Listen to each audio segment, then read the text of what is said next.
Pēteris Skudra bērnībā sāka savus hokeja gaitas kā uzbrucējs, taču vienmēr izmantoja katru iespēju, lai iestātos vārtos. Kādu dienu treniņā viņš nostājās vārtos kā vārtsargs, un no tā brīža vispakāpeniski iegāja savās sliedēs. Šāda pārēja nav reta parādība, un jaunajam censonim īpaši patika tas, ka būdams vārtsargs viņš varēja atrasties laukumā visu spēli, kamēr laukuma spēlētāji regulāri mainījās. Mazajam Pēterim vienmēr bijusi neizsīkstoša vēlme uzvarēt, neatkarīgi no tā, vai tā bija hokeja spēle vai futbola mačs. Čempiona raksturs viņā virmoja jau kopš bērnības, un 15-16 gadu vecumā puisis skaidri saprata, sports būs viņa dzīves ceļš. Pēc Padomju Savienības sabrukuma jaunajam vārtsargam nācās pieņemt svarīgus lēmumus, kā turpināt attīstīties kā sportistam, palikt Rīgā vai doties uz citu hokeja nostūri, piemēram, Ziemeļameriku. 1990.–91. gada sezonā Pēteris Skudra tika iekļauts Padomju Savienības un 18 izlasē, lai spēlētu Eiropas hokeja čempionātā. Šajā turnīrā viņš dalīja spēles laiku ar Krievijas hokeja leģendu Nikolaju Habibulinu. Šajā komandā spēlēja vairāk izcili hokeisti, kuri nākotnē izveidoja veiksmīgas karjeras Nacionālajā hokeja līgā. Viens no spilgtākajiem bija jau pieminētais Habibulins, kurš NHL aizvadīja 18 sezonas, nospēlējot 799 spēles un vidēji ielaižot 2,72 vārtus mačā. Starp laukuma spēlētājiem īpaši izcēlās Aleksejs Jašins, kurš NHL pavadīja 12 sezonas, aizvadot 850 spēles un sakrājot 337 vārtus un 444 rezultatīvas piespēles. Vēl viens uzbrukuma līderis bija Aleksejs Kovaļovs, viens no meistarīgākajiem savu laika hokeistiem, kurš NHL aizvadīja 19 sezonas, nospēlējot 1316 spēles, gūstot 430 vārtus un atdodot 599 rezultatīvas piespēles. Spēlējot šādā kompānijā, Skudra saprata, ka ne ar ko nav sliktāks par pārējiem izlasē un faktiski ir vienā līmenī ar viņiem. Tas viņam deva pārliecību un motivāciju turpināt augt kā vārtsargam. Lai kļūtu labāks un pierādītu sev, ka spēj sasniegt vairāk, Skudra devās uz Ziemeļameriku, lai gan tur viņam nācās sākt no pašiem pamatiem. Tā viņam ceļš aizsākās Ziemeļkarolīnas štatā pilsētā Greensboro. Pēc 3 sezonām, kas tika pavadītas dažādos zemāko līgu klubos, Skudra beidzot sagaidīja savu iespēju. 1997. gada vasarā viņš saņēma uzaicinājumu no Pitsburgas Pingvīns organizācijas bez garantijām, tikai ar iespēju ierasties treniņu nometnē un sevi apliecināt. Soli pa solim Pēteris to arī izdarīja, lai Pingvīnu sastāvā bija vairāk savainoti spēlētāji, un Skudra, pateicoties savai neatlaidībai,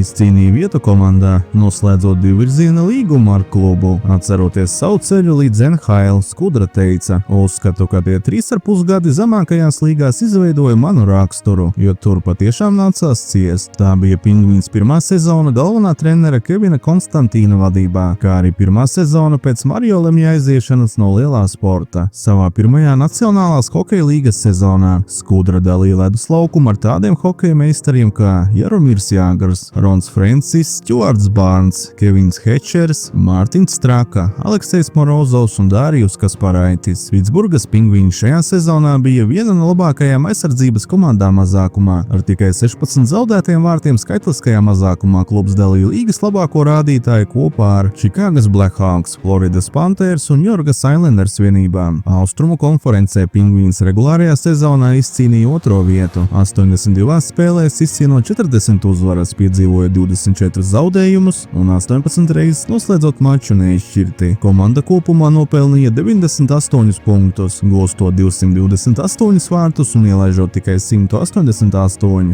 Latviešu vārtsargs savā debijas sezonā izvadīja 17 spēles, demonstrējot iespaidīgu sniegumu. Vidēji mačā viņš ielaida tikai 1,83 vārtus, kas ir ļoti pieklājīga statistika NHL līmenī, īpaši ņemot vērā, ka tā bija viņa pirmā sezona pasaules spēcīgākajā hokeja līgā. Skudra izpelnījās atzinību arī līgas līmenī. Kopā ar vēl 5 spēlētājiem viņš saņēma 1 balsi Kaldera trofejas balsojumā, kas tiek pasniegt NHL sezonas labākajam debitantam. Par vienu no nozīmīgākajiem punktiem savā Ziemeļamerikas karjerā Pēteris uzskatīja tā laika Pitsburgas Pingvīns galveno treneri Kevinu Konstantīnu un viņa detalizēto pieeju darbam. Viņš atceras, cik skrupulozi treneris pievērsās niansēm, sākot ar treniņu procesu un beidzot ar spēļu analīzi. Īpaši neparasta Skudram šķita Konstantīna prasība vārtsargam būt ne tikai pēdējai aizsardzības detaļai, bet arī laukumā esošās komandas diriģentam. Video analīžu laikā treneris bieži norādīja uz aizsargu kļūdām un lika tās saprast Vācargam. Sākumā Pēteris nesaprata, kāpēc tieši viņam tiek uzspiestas aizsargu kļūdas, taču drīz saņēma skaidrojumu. Vācargs ir tas, kurš redz visu laukumu un var palīdzēt aizsardzības spēlētājiem novērst kļūdas jau pirms tās notiek. Treneris skaidri lika saprast, tikai ar ripu ķeršanu un labu spēli nepietiks. No Vācarga tiek prasīt šajā komandas modelī daudz vairāk. Šī pieeja Skudram bija kaut kas jauns, bet viņš pielāgojās un sāka progresēt visos hokeja aspektos, pievēršot lielāku uzmanību niansēm, treniņu procesam un spēles organizācijai. Skudra agrāk līga bija pavisam citāda, un uz treniņiem vajadzēja ierasties vairāk nekā 100% gatavam, ja aizvadīs 2 vai 3 vājākus treniņus. Mierīgi varēja pateikt uz redzēšanos, nemaz nerunājot par spēlēm, jo nākamajā sezonā Pitsburgas Pingvīns kļuva par vismazāk sodīto komandu NHL regulārajā čempionātā, ļaujot pretiniekiem spēlēt vairākumā tikai 302 reizes. Šajā sezonā komandas rindās 11 spēles aizvadīja arī Latvijas izlases bijušais aizsargs Viktors Ignaķevs. Savā otrajā sezonā NHL Skudra jau aizvadīja ievērojami vairāk spēļu, 37 mačus, vidēji ielaižot 2,89 vārtus spēlē, taču trešajā sezonā viņa loma komandā samazinājās. Viņš sargāja vārtus tikai 20 spēlēs, vidēji mačā ielaižot 3,19 ripas. Skudra: es nebiju lielākais talants. NHL es nonācu ar savu neatlaidību. Kad ierados Pitsburgā, Jaromīram Jāgram patika trenēt bullīšus un vārtsarga apspēlēšanu. Pēc treniņiem viņš vienmēr izvēlējās mani kā sparinga partneri, jo zināja, ka cīnīšos līdz pēdējiem. 1999. gada jūnijā ASV bankrota tiesas tiesnesis piešķīra bijušajiem Pingvīns spēlētājiem Mario Lemjē tiesības pārņemt kluba īpašumtiesības, kas tobrīd draudēja tik pārceltas uz Portlandu, Oregonā vai pat likvidētas. Tā gada 3. septembrī NHL komisārs Gerijs Betmens oficiāli apstiprināja Lemjē kā kluba īpašnieku, un 2000. gada 7.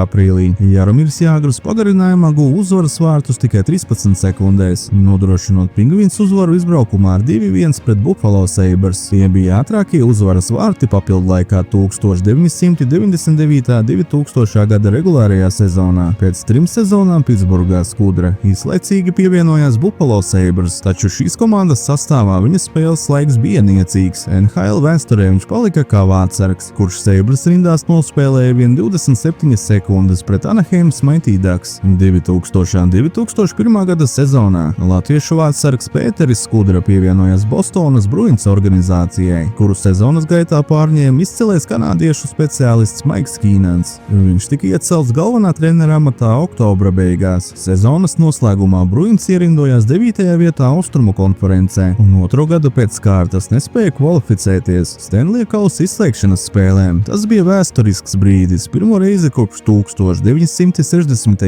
gadiem. Bostonas klubs vairāk nekā vienu reizi pēc kārtas palika ārpus playoff cīņas. Šī bija arī pirmā pilnā sezona bez ilgadējā komandas kapteiņa Reja Burka, kurš sezonas beigās ar Colorado Avalanche izcīnīja Stanley Kausu. Regulāro sezonu Bruins noslēdza ar 88 punktiem, identisku rādītāju kā Karolīnas Hurricanes. Tomēr Karolīnas komandai bija par 2 uzvarām vairāk, kas Bostonu atstāja ārpus izslēgšanas spēlēm. Sezonas laikā Bruins piedzīvoja nopietnas problēmas vārtsargu līnijā. Komandas pamatvārtsargs Byrons Defoe lielu daļu sezonas bija ārpus ierindas, tāpēc klubam nācās rotēt ar 5 dažādiem vārtsargiem, tostarp arī ar Pēteri Skudru. Pēc Pētera Skudras vārdiem Maiks Kīnans bija interesants un neparedzams treneris, kāds iets rieksts, no kura nevarēja zināt, kas slēpjas iekšā. Katrs treniņš varēja būt kā pēdējais, jo pēc tam varēja būt sagatavots somu un biļetes rokās, lai dotos uz Bostonas pārklubu. Atgriezties sastāvā varēja tikai ar smagu darbu un neatlaidību. Skudras pēdējais klubs Nacionālajā hokeja līgā bija Vancouveras Canucks, kur latviešu vārtsargs aizvadīja 2 sezonas. 2001. 2002. gada regulārajā sezonā Canucks bija līgas rezultatīvākā komanda ar 254 gūtajiem vārtiem. 3 rezultatīvākie spēlētāji komandā bija Markus Neslunds 81 spēlē 40 vārtu un 50 rezultatīvas piespēles 90 punkti. Tots Bertucci 72 spēlēs 36 vārti un 49 piespēles 85 punkti. Brendans Morrisons 82 spēlēs 23 vārti un 44 piespēles 67 punkti. Tajā sezonā Vancouveras sastāvā